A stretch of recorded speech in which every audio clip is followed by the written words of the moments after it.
Buonasera, benvenuti a TG Sicilia, vediamo insieme le principali notizie.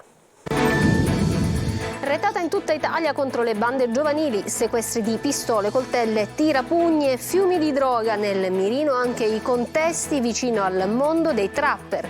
Nel blitz anche Catania e Palermo. Spaccata notturna, un supermercato di Aci Catena, bloccate con 4 autocarri le vie d'accesso nella zona dell'assalto, ma per il pronto intervento dei carabinieri il colpo fallisce, traffico in tilt per ore. Continua lo scontro Palermo-Roma per i finanziamenti del ponte sullo Stretto. Nel vivace dibattito non mancano frecciate e polemiche, ma c'è anche chi cerca di gettare acqua sul fuoco. Piazza Stesicoro chiude al transito delle auto. Fino a Natale cambia la circolazione nel centro di Catania con l'attivazione dell'isola pedonale, un debutto tra luci e ombre. E ancora bufera nei cieli, cresce il numero di voli cancellati o in grave ritardo e crescono le richieste di risarcimento dei passeggeri rimasti a terra. Durante le festività potrebbero arrivare fino a 9 milioni di euro. Calcio Catania-Sorrento a porte chiuse e divieto di trasferta a Benevento per i tifosi rosso-azzurri. La decisione dopo i gravi incidenti di mercoledì sera a margine della partita di Coppa Italia. E domani per il Messina è già campionato. A Potenza i giallorossi inseguono il terzo risultato utile consecutivo.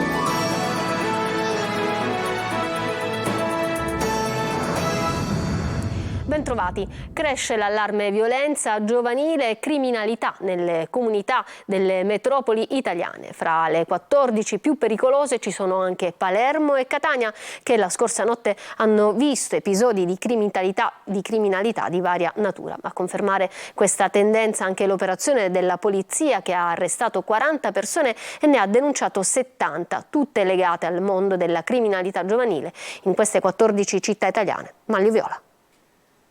L'escalation di violenza giovanile e criminalità continua, ma l'esercito non arriverà a Palermo nonostante la richiesta avanzata dal sindaco e reiterata nei giorni scorsi e nonostante proprio Palermo sia al centro di vari episodi. Tantomeno arriverà a Catania.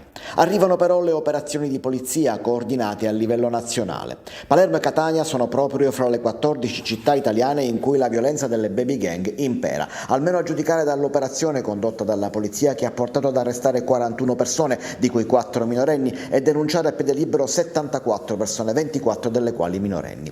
A Catania sono stati controllati luoghi di abituale ritrovo di giovani sia nel centro cittadino che nelle zone più periferiche come Librino e San Cristofaro. Interessate le aree dove più spesso si sono registrati episodi come spaccio di stupefacenti, risse, furti, rapine e scippi riconducibili a gruppi di giovani.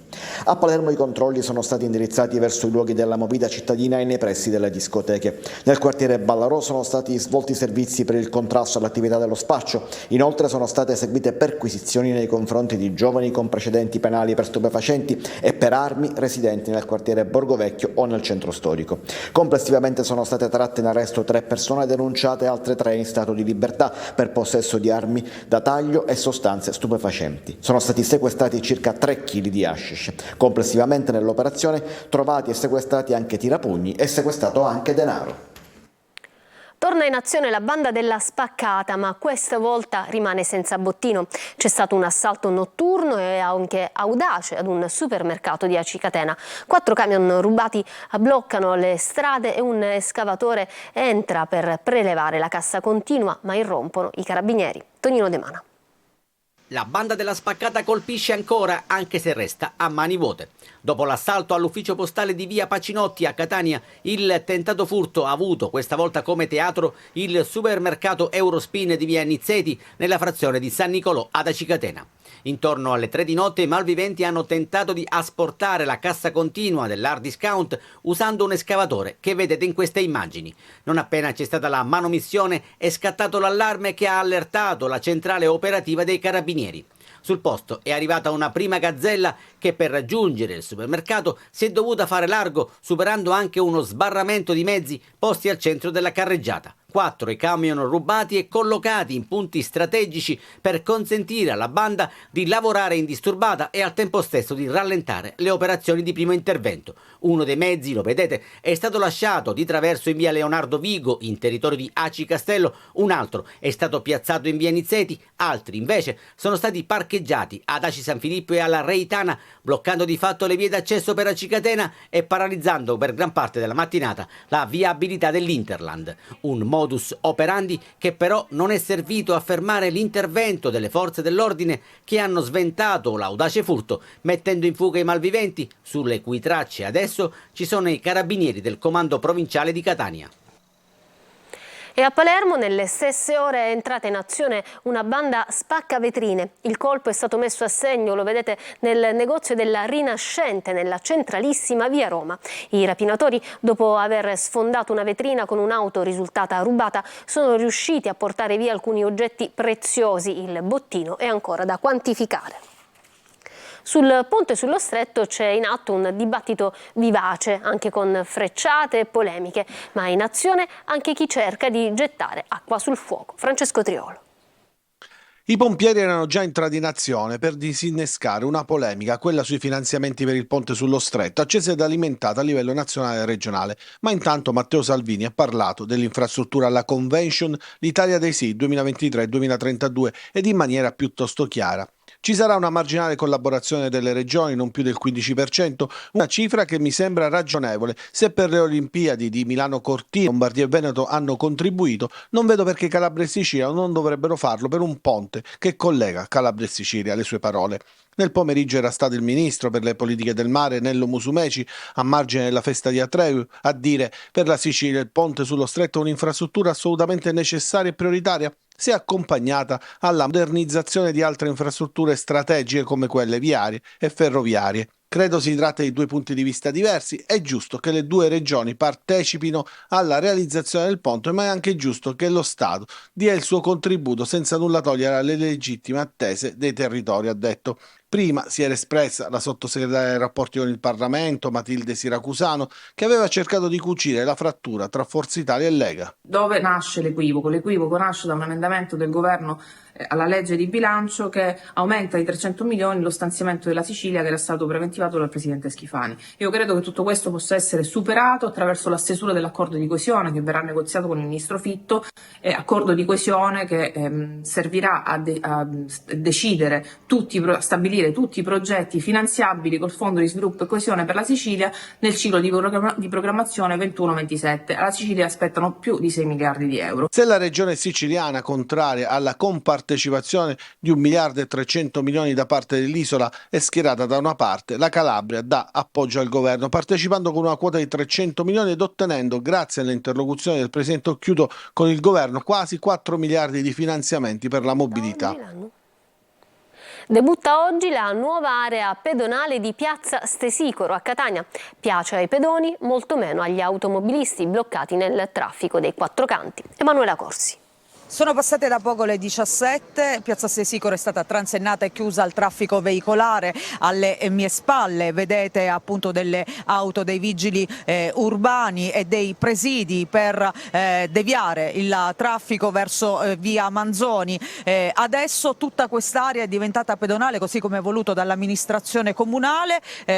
Partirà oggi questo esperimento, durerà fino a domenica e poi si replicherà anche nel prossimo fine settimana, chiaramente fino alla vigilia di Natale. Per 2 weekend cambia la circolazione nel centro di Catania con l'attivazione dell'isola pedonale in Piazza Stesicoro, una novità che piace soprattutto ai residenti della zona. È bellissimo, poi io abito proprio qui in Via Etnea, quindi per me è stato fondamentale non avere le macchine sotto casa. Con un neonato sì, assolutamente, io passeggio tutti i giorni. Perché abituati che qua passano tante macchine, è strano. Però è meglio o no? Sì, perché adesso le persone possono passeggiare tranquillamente. Veramente è una bella idea. Se nell'area di Piazza Stesicoro passeggiare diventa ancora più piacevole, discorso diverso ai quattro canti, dove il traffico veicolare e pedonale sarebbe in tilt senza l'intervento dei vigili urbani. Qualcuno propone quindi anche la chiusura di via San Giuliano. Chiudevano tutto e basta, almeno guardi qua, tanto la gente visto che passano lo stesso. Secondo me sì, perché c'è troppo caos.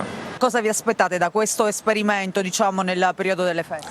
Innanzitutto è un messaggio che vogliamo dare ai cittadini, ai nostri concittadini catanesi, è quello appunto di non venire al centro storico con la macchina, quindi utilizzare quando più è possibile i mezzi pubblici. Questo cambio della circolazione debutta tra pareri favorevoli e contrastanti. Forse qualcosa verrà corretto e rivisto. Ad esempio, come vediamo in questa scena, ogni volta che un mezzo pubblico deve entrare nella zona pedonale, qualcuno deve spostare le transenne e rimetterle poi al loro posto. Scorie radioattive in Sicilia, anche Sicindustria Trapani alza le barricate. Il presidente Pellegrino, ipotesi assurda e superficiale. Giusy Lazzara. No alle scorie radioattive in Sicilia, anche Sicindustria Trapani non ci sta ed è pronta alle barricate. 2 i siti siciliani ritenuti idonei a ospitare il deposito di scorie nucleari, nella frazione di Fulgatore nel comune di Trapani e a Calatafimi Segesta. Riteniamo che sia un'ipotesi inaccettabile e che poggi su una valutazione assolutamente superficiale di quelle che sono le condizioni che permettono la realizzazione di tale deposito. Rispetto a quelle eventualità noi siamo davvero disposti a fare le barricate e ci stiamo già muovendo di concerto con gli altri rappresentanti del territorio affinché si possa raggiungere l'obiettivo di vedere stralciati i siti siciliani e quindi trapanesi dai territori possibili destinatari di questo deposito. L'area del deposito di 110 ettari potrà contenere 78.000 metri cubi di rifiuti radioattivi che solo dopo 300 anni saranno smaltiti. Se dovesse accadere quello che si paventa, insomma, è chiaro che verrebbero tagliate le gambe, diciamo, ogni residua possibilità di risalita economica, diciamo, del nostro territorio. Ieri a protestare per prime le amministrazioni comunali. Il sindaco di Trapani, Tranchida, non si dà pace e ribadisce che era stato presentato nel 2021 un documento che aveva avuto anche il parere favorevole della Regione nel dire no al sito. E anche le associazioni dei Federconsumatori, sindacati, CGIL, CISL e UIL dicono di non volere che la Sicilia diventi un deposito pericoloso. Ammontano a 8.600.000 euro le risorse aggiuntive destinate alle aziende sanitarie provinciali dell'isola per interventi effettuati dalle case di cura nel 2023. Il decreto rientra nel piano regionale per ridurre le liste d'attesa. Dalla prossima settimana inoltre sarà adottato il decreto che sancisce l'accordo dello scorso novembre con le strutture private ambulatoriali. Cambiamo argomento, volare in Sicilia rimane ancora una impresa impossibile tra prezzi alle stelle e disservizi. Cresce il numero dei voli cancellati o in grave ritardo e crescono anche le richieste di risarcimento dei passeggeri rimasti a terra, che durante le festività potrebbero arrivare a 9 milioni di euro. Maglio Viola. Non solo voli estremamente cari, tanto da indurre a rinunciare al viaggio, ma anche servizi scadenti e troppo spesso ritardi e passeggeri che restano a terra. È quanto emerge dallo studio di Italia Rimborso, che si occupa di assistere proprio i passeggeri per ottenere i risarcimenti stabiliti dalla carta del viaggiatore. Secondo gli esperti ammontano a 9 milioni di euro le possibili richieste di risarcimento per ritardi o cancellazioni di voli aerei o per via dei disservizi previsti durante queste festività natalizie. Un trend certamente in crescita nell'ultimo periodo è destinato ad aumentare nelle prossime ore con l'aumento del flusso dei passeggeri in volo. Basti pensare che nei primi 14 giorni di dicembre i disagi aerei denunciati equivalgono a quelli riscontrati nell'intero mese di novembre. Nella maggior parte dei casi le responsabilità ricadono proprio sulle compagnie aeree. Per questo i passeggeri si possono rifare grazie al regolamento europeo, ottenendo una compensazione pecuniaria che oscilla fra i 250 e i 600 euro. Una sorta di risarcimento richiedibile se il volo in ritardo supera le 3 ore o se il volo viene cancellato con un preavviso inferiore ai 14 giorni. Giornalmente, afferma Felice D'Angelo, CEO di Italia Rimborso, veniamo contattati da passeggeri che denunciano un disservizio aereo. Prevediamo 9 milioni di euro richiedibili di risarcimento per i viaggiatori e per le imminenti festività, senza tener conto dei disservizi già registrati nella prima metà di dicembre.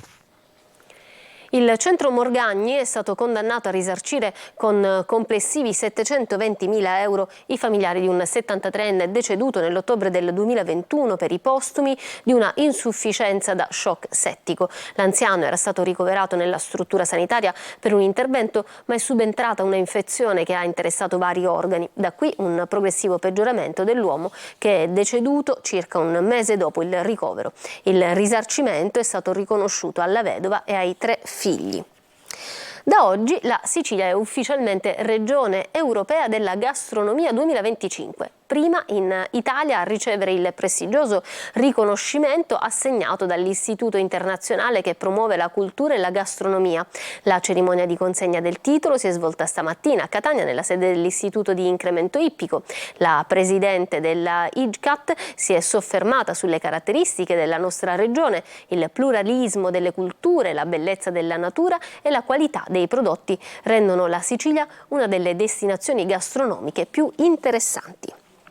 Rimaniamo in Sicilia perché la Sicilia è anche interessante per gli artisti. Mick Jagger è tornato nella nostra isola, in questi giorni è a Siracusa, da dove ha postato alcune sue foto scattate in città, anche nella zona archeologica, sui propri profili social, accompagnati dalla frase "Taking a break in Italy and doing something writing". Faccio una pausa in Italia e scrivo un po'. Andiamo adesso al Palazzo degli Elefanti, dove ci sono state porte aperte per l'Influ Day, vaccinazioni gratuite e senza prenotazione per tutti. Si punta a rafforzare la copertura per le persone fragili e ad alto rischio, anche se c'è chi non crede sia necessario. Desiree Ferlito. Palazzo degli Elefanti apre le porte alla campagna vaccinale. Grazie all'ASP di Catania, l'amministrazione Trentino ha messo a disposizione i locali dell'URP, ufficio relazioni con il pubblico, per un open day per la vaccinazione antinfluenzale e anti-Covid gratuita e aperta a tutti, senza alcuna prenotazione, con l'obiettivo di rafforzare ulteriormente la copertura vaccinale per le persone più fragili e ad alto rischio. Confermata anche quest'anno la possibilità della cosomministrazione in contemporanea dei 2 sieri. Doppio vaccino oggi. Doppio vaccino oggi. Volevo farlo e l'ho fatto, assolutamente. Sono convinta della bontà della vaccinazione, assolutamente. Mi è sembrata un'ottima opportunità questa e dell'Open Day vaccinale. In realtà l'ho proposto a molti coetanei che sembrano però scettici. Di regola non faccio il vaccino influenzale perché grazie a Dio sono abbastanza forte. Lo farete? Che ne pensate? Penso che a questa età se ne possa anche fare a meno. Poi magari per una persona un po' più grande la cosa cambia. L'immunizzazione contro l'influenza, lo ricordiamo, consente non solo di prevenire le forme gravi e complicate del virus stagionale, ma permette anche di ridurre la mortalità prematura nelle fasce più fragili della popolazione. E reputo che sia opportuno e giusto che un po' tutti, specie i soggetti fragili, categoria alla quale purtroppo appartengo, si evitano insomma di andare incontro poi a problemi ben più seri e gravi. Ecco. Mi sto convincendo che sarebbe necessario, vista l'influenza che c'è in arrivo, mi cautelo. Può essere eseguita presso gli ambulatori dei medici di medicina generale e dei pediatri di libera scelta, oltre che presso gli ambulatori vaccinali dell'ASP di Catania, previa prenotazione online. Ci fermiamo per una pausa, torniamo tra poco con lo sport.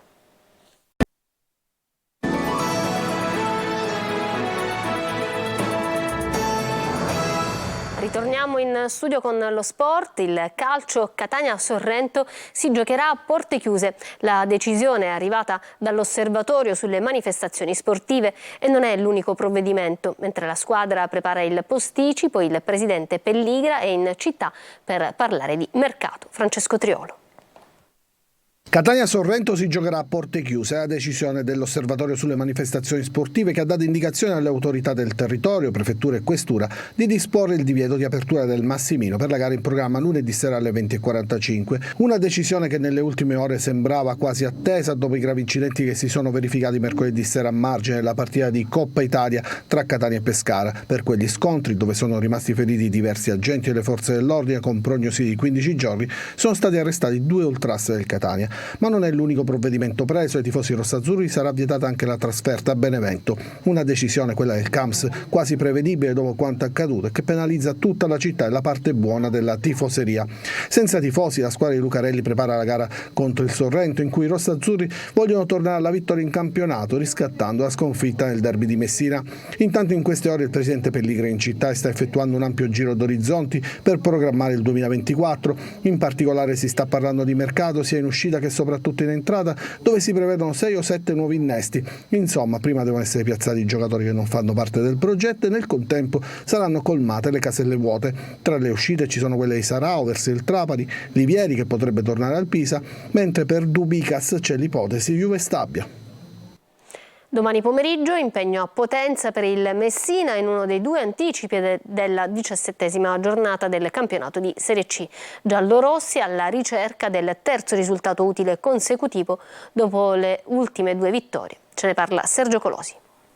Tra vittorie e scaramanzie di giugno a novembre e rilancio di dicembre, il Messina cerca continuità e identità nella trasferta di Potenza, divenuta scontro diretto per la salvezza per i demeriti dei lucani, costruiti con altri obiettivi. Giacomo Modica prosegue il personale silenzio stampa, privilegiando i fatti del campo alle parole davanti alle telecamere. Le vittorie contro Monterosi e Catania, figlie anche di episodi, gli danno ragione, ma il tecnico di Mazzara attende ulteriori progressi contro un Potenza in forte crisi. Dopo 2 esoneri, prima di Alberto Colombo e poi di Franco Lerda, scartato anche Giuseppe Raffaele in attesa della terza scelta, panchina rossoblù al vice Pietro De Giorgio, alla terza presenza in stagione.